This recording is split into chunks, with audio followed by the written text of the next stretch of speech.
talaga tayo ay iisa. Ikaw at ako.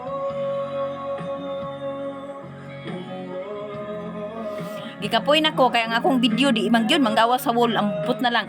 Kamo nakita ninyo akong video wala ako gani ni mga ako makitaan kamo pa ha. Nga karon matingala ka dito sa kita. Asa na ang justice sana. So dili lang man siguro ako yung naka-encounter ng ganito, kayo rin ba naka-encounter ng mga ganyan yung mga aberya sa Facebook.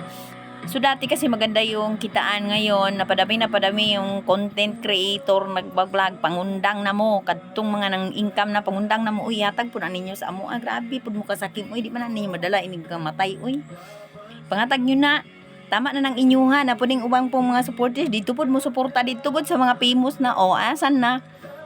Tapos akala nyo, napapansin naman kayo, dito pa kayo sa amin, di mapapansin kayo kasi kunti lang doon sa comment section, so mababalikan kayo agad, doon kayo sa mga libu-libong comment, ngayon, nga. Kaya yung idamot. Kasi di nyo madadala sa kamatayan yung mga ganyan. Nababad trip lang ako, 2 araw na, hindi lumalabas yung ko yung video ko, kahit anong ginawa ko na. Itag mo na lahat ng itatag mo. So, kailangan lang talaga tingnan doon sa notification kung lalabas yung video ko o baka gusto mong tingnan. Tapos makita mo doon ako. O, diba? So, siyempre, alam mo na yung gagawin mo.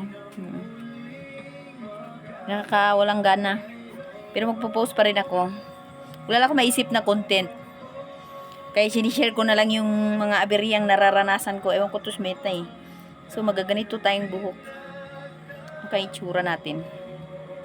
Hindi mo maintindihan kung ano talaga yung gusto niya sa buhay niya. Tsaka kung ano yung gusto niyang gawin sa atin. Kasi nga, di na siguro niya kayang bayaran, di ba?